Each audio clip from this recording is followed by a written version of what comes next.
They told him to step aside. No explanation. No apology. Just a gesture from the gate agent, curt and indifferent, like they were asking someone to get in line, not denying a man his right to fly. Elijah Kane, dressed in a black hoodie and worn jeans, had handed over his first-class boarding pass moments earlier. The agent scanned it, paused, looked him up and down, then whispered something to the security officer nearby. That was when the request came, "Sir, can you step aside for a secondary screening?" Elijah didn't argue. Not at first.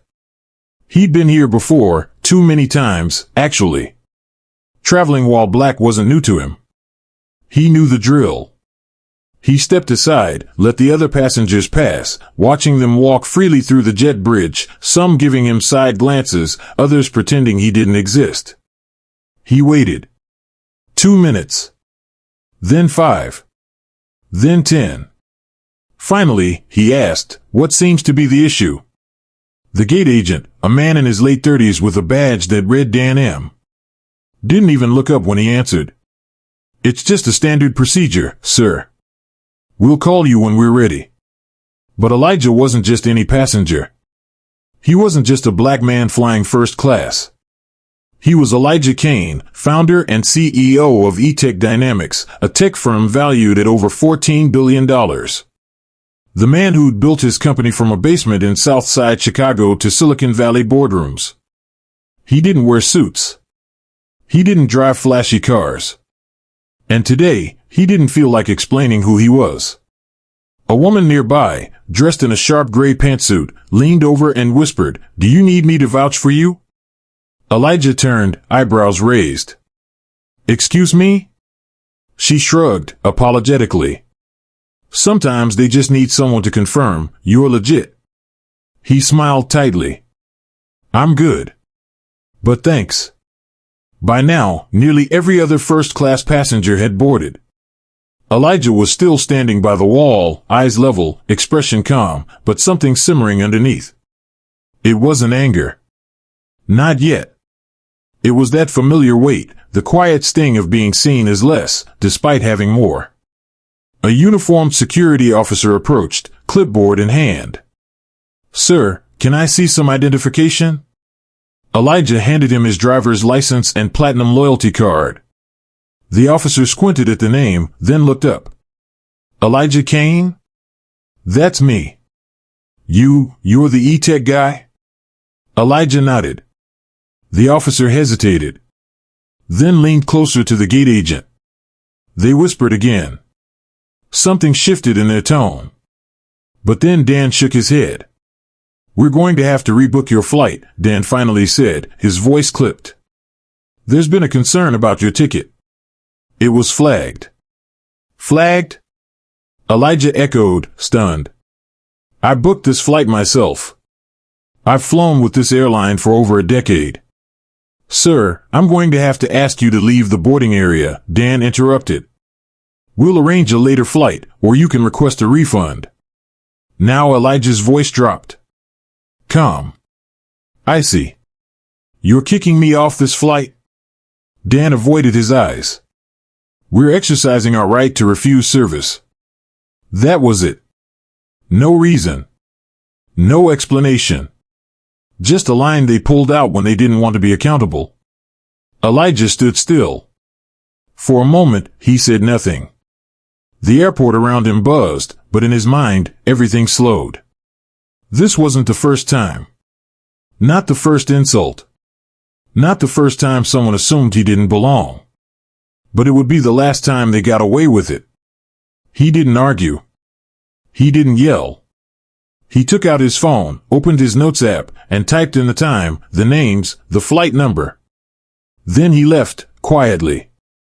But the story didn't end at the gate. It began. That evening, Elijah sat in his penthouse office overlooking San Francisco. Glass walls. Sparse furniture. A photo of his mother on the shelf behind him, her arm around a younger Elijah outside their apartment on 87th Street. He looked at it, then picked up the phone. "I want you to set up a meeting with Skylux's board," he told his assistant. "And I want to see their financials." His assistant paused. Wait, are we talking acquisition? Partial. Majority stake. I want 51%. Nothing less. But why this airline? Why now? Elijah leaned back, exhaled. Because they forgot who they were talking to. The next morning, Elijah's legal team began the process. Quietly. No press. No leaks. Within 48 hours, due diligence had begun. Skylux was vulnerable. A string of internal complaints, a recent dip in market cap, and rumors of discontent among shareholders meant they were ripe for disruption. Behind the scenes, Elijah was deliberate. Strategic. He wasn't buying a company out of anger. He was reclaiming a space. Not just for himself, but for every person who'd been told, without words, that they didn't belong. By day 5, murmurs had started to spread in corporate circles. A tech billionaire sniffing around Skylux. No one knew why. No one connected it to that flight. Yet. Meanwhile, Elijah flew private. Not because he had to, but because he needed time. Time to think. To plan. To remember. He thought about his mother, who'd cleaned hotel rooms while raising him. About his father, who died when Elijah was 11, leaving behind nothing but a beat-up toolbox and the phrase, "Make him remember you, son." They were going to remember him. On day 6, a photo surfaced online. Someone had recognized Elijah at the airport. Word got out. Blogs picked it up. Billionaire kicked off flight. The story spread. Fast. Then the truth unraveled. A former Skylux employee leaked an internal message showing Elijah's name had been flagged for suspicious attire and behavior. The phrase alone ignited a firestorm. Social media exploded. Civil rights organizations called for accountability. Influencers, journalists, and politicians demanded answers. By day 7, Skylux stock had dropped 6.2%. And that same evening, Elijah walked into the Skylux boardroom. No press. No audience. Just 13 executives around a polished mahogany table, most of whom had never met him in person. Until now. He didn't bring lawyers. Didn't need to. He brought presents. They all stood when he entered. Elijah sat. Looked around the room. Let the silence speak first. Then he said, simply, "Gentlemen, I'm here because you treated me like a threat. So I became one." That was all it took. Within 24 hours, Elijah Kane became the majority stakeholder in Skylux Airlines. And while the media raced to catch up with the twist, Elijah had already moved on to what mattered most, rewriting the rules from the inside out. But the story wasn't over. It was just beginning. The next morning came with headlines Elijah hadn't even seen yet. But they were everywhere. The flight that changed the industry.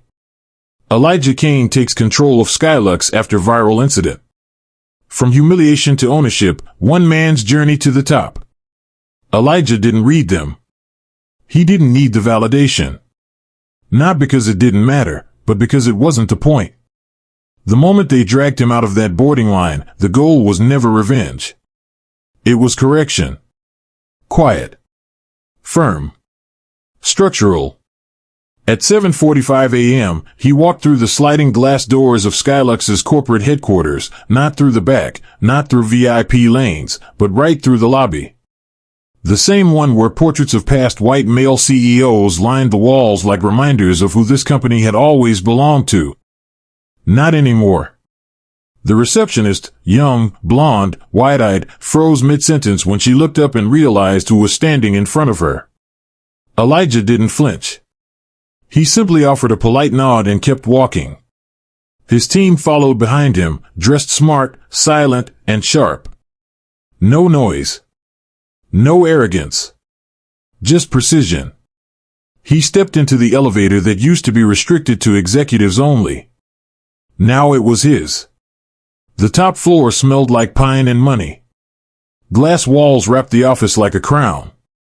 This was where decisions were made, where policies were approved, where power sat in ergonomic leather chairs and handed down judgment with a pen stroke. Elijah didn't sit. Instead, he walked to the large Skylux mission statement mounted on the far wall. He read it out loud. "We elevate every passenger." Then he turned to the group of executives and repeated the words, slowly. "Every passenger." Silence. He let it hang for a moment, then faced them fully. "Let's talk about what that means. Because last week, your team made it very clear that statement isn't policy. It's decoration." The room was still. Several of the faces in that boardroom had voted against his acquisition behind closed doors. They'd lobbied for other buyers, sent emails, warned of cultural mismatch. But now, none of them said a word. Elijah stepped to the center of the room. "I'm not here to fire everyone. I'm not here to swing a hammer. I'm here to lift a mirror. Because this company doesn't just need a rebrand, it needs to remember what skies it's flying in." One executive finally spoke. "With all due respect, Mr. Kane, we do take these matters seriously." Elijah looked at him, steady. "Do you?" "Because I was escorted off a plane I paid for. In first class. By an airline I've supported for over a decade. And not a single person, not the attendant, not the pilot, not the gate agent, asked a single question. They saw a black man in a hoodie and assumed I didn't belong." He leaned forward. "That's not a misunderstanding. That's a system." The air in the room felt tighter now. Some shifted in their seats. Others looked down. "Let me tell you what we're going to do," Elijah continued. "Because this company will not keep flying while pretending the weight of its history doesn't exist." He began laying it out. A full equity audit of all past passenger complaints. A third-party review of security procedures at every airport Skylux operates in. A complete overhaul of customer-facing staff training, built from the ground up with real data, real bias scenarios, and mandatory certifications. But that was only the beginning. Elijah opened a folder and placed a printed statement in front of each executive. "This is your new leadership code of conduct," he said. "Sign it. Or leave your badge on the table." A few glanced at each other. One executive, red-faced and rigid, cleared his throat. "I think this is a bit performative." Elijah walked slowly toward him. "Then let me make it personal," he said. "My grandfather built aircraft parts in a warehouse where no one called him by his name. Just boy. My mother worked night shift scrubbing toilets at O'Hare. And last week, your company told me, without words, that none of that legacy mattered." He looked at the man directly. "So no. This isn't a performance. It's a correction." Another silence. And then, one by one, the executives signed. That afternoon, Elijah visited the Skylux customer service floor, an open space with rows of cubicles, mostly staffed by young, overworked reps who looked up as he entered like they were seeing a ghost. They'd heard the rumors.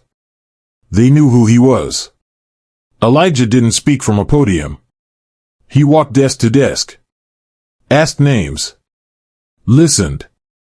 Took notes. When one rep, a black woman in her mid-30s, asked if the company was really changing or if this was just another PR sweep, Elijah didn't give her a speech. He just said, "That's why I'm here. To make sure it's not." By the end of the week, Elijah had spoken with every department head, reviewed internal data, and begun rewriting policy documents that hadn't been touched since 2009. He didn't need to be everywhere. He just needed to be present long enough to shift the culture. And quietly, that shift had already begun. The flight attendants who once whispered judgments now found themselves sitting in required empathy workshops. The gate agents who'd looked the other way now had to complete implicit bias certification to keep their jobs. Even the pilots, long considered the untouchables of the industry, were placed under a new standard of accountability. But not everyone was happy. Whispers started to circle through the upper ranks. Anonymous complaints that Elijah's standards were overreaching. that he was trying to make aviation political. Elijah heard them all and responded the same way every time. If treating people with dignity feels political to you, then you were never neutral to begin with. One day, a former board member requested a private meeting. He was old school, white, wealthy, retired. A man who had once written off Elijah's early funding proposals as too urban and not scalable. Now, he wanted to talk. "I misjudged you," the man said. Elijah smiled. "I know." The man shifted uncomfortably. "I suppose this whole thing has been eye-opening. But why aviation? You could have walked away." Elijah looked out the window, watching a Skylux jet lift into the clouds. "Because I'm tired of watching systems fly while we stay grounded." That night, as he stood on the tarmac watching a new Skylux plane, its exterior newly redesigned with a tagline that read, "Every seat deserves respect," Elijah finally allowed himself a moment of stillness. Not pride. Not victory. Just stillness. Because he knew the next storm would come. And he wanted to be ready when it did. By the third week, Elijah Kane had become something of a phantom in the aviation world. You never knew when he was watching. He wasn't on magazine covers. He wasn't giving interviews. But his presence? It was felt. In policy memos. In emergency board calls. In quiet resignations. Word spread fast. Especially among frontline staff. At JFK, a flight attendant who once rolled her eyes at a black teenager boarding first class was formally reprimanded after a passenger filed a report. She didn't see Elijah. She didn't know he was on that flight. But he was. Sitting in 3A, watching. At Atlanta Hartsfield, a gate supervisor who used to say things like they probably booked with points when passengers of color checked in for business class quietly stepped down. At LAX, a regional manager tried to cancel a contract with a small black-owned catering company, citing inconsistent branding. Elijah reinstated the contract personally and followed up with a new vendor policy, no decisions without documented cause. This wasn't performance. It was pressure. The kind that exposes weakness in any system trying to pretend it never had a crack. Still, some people refused to budge. A senior VP in operations, one who had once described Elijah's acquisition as hostile, sent an internal memo criticizing the excessive focus on diversity optics. He suggested they return to focusing on shareholder value instead of social crusades. Elijah forwarded the email to HR with a single note. "You don't speak for this company anymore." And just like that, the man was gone. No press release. No debate. Because Elijah wasn't building for optics. He was building for permanence. But outside the boardrooms and terminals, something else was stirring. It started with an anonymous post. Then a second. Then a third. Stories from passengers, black, brown, Muslim, elderly, who shared their own experiences of being humiliated, doubted, followed, interrogated before boarding. I was pulled aside because my name sounded foreign. I had to show ID 3 times. My white coworker? None. I was told you don't look like a priority flyer. I own my company. The stories poured in like rain. Some painful. Some infuriating. And all eerily similar to Elijah's own. But instead of responding defensively, Elijah amplified them. Quietly. Respectfully. He instructed Skylux's new public relations lead, an Afro-Latina strategist from Chicago, to launch a campaign not with models, but with real people. Real passengers. Their faces. Their quotes.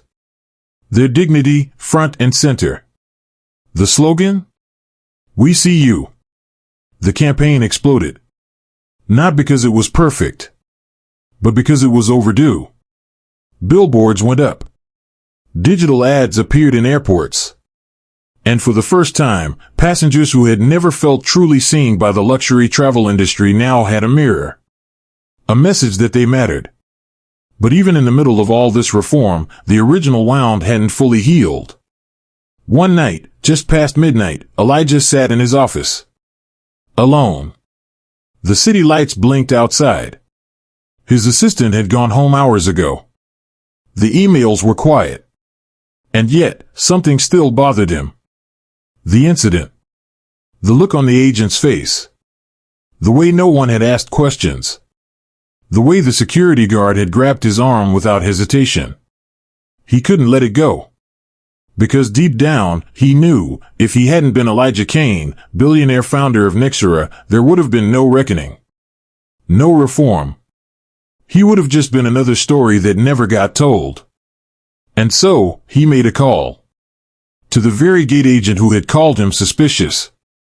She didn't answer the first time. Or the second. But on the third try, she picked up. Her voice was tense. "Mr. Kane?" "Yes," Elijah said quietly. "I'd like to talk." There was a pause. "I don't know what to say," she admitted. "I didn't know who you were. I just saw a hoodie and assumed." "I know what you assumed," Elijah interrupted. "But I was scared. We're told to look for threats. It's in our training. We profile without calling it that." He was quiet for a moment. "Then, do you think I was a threat?" "No," she whispered. "Then ask yourself why you thought I was." The line went silent. "You don't have to answer now," Elijah continued. "But you'll need to. Not to me. To yourself." Before hanging up, he added, "Your job is safe. But it may never be comfortable again." The next morning, she submitted herself for retraining, voluntarily. That mattered more to Elijah than any firing ever could. Still, not everything was quiet. On the fourth week, a major shareholder called an emergency meeting. He was old school. Billionaire. Former military. A man who had sat on the Skylux board for 27 years. He wasn't pleased. "This is turning into a circus," he barked. "You've got employees afraid to speak. Flyers asking about social justice when they should be asking about snacks. We're not a cause. We're an airline." Elijah leaned forward slowly. Calm. Precise. "You're right," he said. "We are an airline. And that means we don't just move people, we represent what movement means." The man scoffed. "And what's that?" "It means we're not in the business of taking people places if we don't respect where they came from." Silence. The shareholder leaned back, fuming. "You'll tank our image." Elijah looked at him evenly. "We already did. The moment we treated appearance like a threat." Later that night, Elijah visited one of the gates at Chicago O'Hare. He wasn't there to inspect. Or lecture. Or film a PR stunt. He just wanted to see something. He watched as a young black boy walked toward the counter with his mother. The boy was holding a Skylux toy plane, wide-eyed. The mother looked nervous, juggling carry-ons and snacks. The gate agent smiled warmly. "First time flying?" she asked the boy. He nodded. "Well, let's make it memorable." Elijah watched as they were boarded first. No confusion. No doubt. And for the first time in weeks, he smiled. Because this small, unnoticed moment was the change he had fought for. Not just systems. Or slogans. But experiences. Untainted by suspicion. Unburdened by bias. Just movement. Free and full of dignity. And for Elijah Kane, that was only the beginning. The call came early. It wasn't a headline this time, or a scandal. It was from Ava Thompson, a 29-year-old flight attendant based out of Newark, who had been with Skylux for almost a decade. Her voice shook as she asked Elijah for 5 minutes. Not to complain. Not to resign. But to say thank you. "I watched the old system push good people out," she told him, holding back tears. "And I watched others stay silent to survive. What you did. It didn't just shift policies. You made people feel seen again. That moment stuck with Elijah. Because that was the goal all along. It was never about owning another company. He had done that before. He had scaled startups, crushed competitors, built billion-dollar platforms out of basements and broken coffee machines. But this was different. This was about healing something that money couldn't touch. On the 1-month anniversary of the incident, Elijah announced something that caught even his closest advisors off guard. He would step down from daily operations at Nexera, his tech empire, and dedicate the next year to building equity infrastructure within the airline. Not just diversity programs. Not just anti-bias trainings. But equity boards at every hub. Anonymous escalation hotlines. Mental health support for employees of color. Executive mentoring for underrepresented hires. And perhaps most radical, profit sharing for cabin crew. You want culture to change, he told the board. Pay the people who make it. That same week, Elijah met quietly with the pilot who had flown the flight he was kicked off of. The man was in his 50s. White. A veteran of the industry. He didn't say much during the meeting. Just nodded, eyes down, like he was processing a weight he hadn't named. But as Elijah stood to leave, the man cleared his throat. I didn't speak up that day, he said softly. But I should have. I saw what happened. And I saw what didn't. Elijah didn't respond right away. Instead, he reached into his coat pocket and handed the man a copy of the new employee code. At the bottom of the first page, in bold lettering, it read, "Silence in the face of injustice is complicity." The pilot nodded again. This time, slower. At LAX, a memorial plaque was quietly installed near Gate 47. It didn't have Elijah's name. It didn't mention the incident. It simply read, "Let no one be judged by the seat they book, but by the dignity they carry." Travelers stopped and read it. Some took photos. Others just stood still, the noise of the terminal fading for a moment. And that was enough. The media began calling it the Elijah effect. Airlines reevaluated their practices. Tech founders started publicly backing systemic equity initiatives. A prominent senator introduced the Fair Flight Act, pushing for national oversight into discriminatory airline practices. Elijah declined all interviews. He declined awards. He turned down a Time magazine cover. Because none of it mattered unless the system changed. And the system was finally moving. Still, the final moment, the one that no one saw coming, arrived quietly. It came in the form of a letter. Not an email. Not a press request. A handwritten letter delivered to his office in a simple white envelope. No return address. Inside was a note written in shaky cursive. "I'm the man who asked them to remove you from the plane. I sat in seat 1B. I saw you. I assumed. I profiled. I judged. And I'm sorry." Elijah stared at the letter for a long time. He reread the words over and over. Not for anger. Not for vengeance. But for understanding. Because the truth was, this was never about a single moment. It was about how many people had lived lifetimes of those moments. Overlooked. Underestimated. Uninvited. Elijah folded the letter gently, placed it in his desk, and looked out the window at the skyline below. And for the first time in a long time, he exhaled. Not because it was over, but because it was just beginning. If you made it this far, then maybe something in this story struck a chord with you. Maybe you felt what it's like to be doubted for how you look. Maybe you've watched someone else be humiliated while everyone else stayed silent.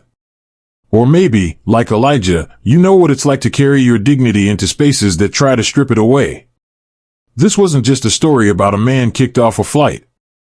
It was about what he chose to do after. And what you can choose to do, too. So if this story moved you, if it made you think, reflect, or feel something, don't just scroll past. Leave a comment. Share it with someone who needs to hear it. And subscribe to Disrespected Stories, where we turn moments of injustice into movements for change. Because sometimes, the most powerful revolution doesn't make a sound. It just takes a seat in first class and refuses to be moved again.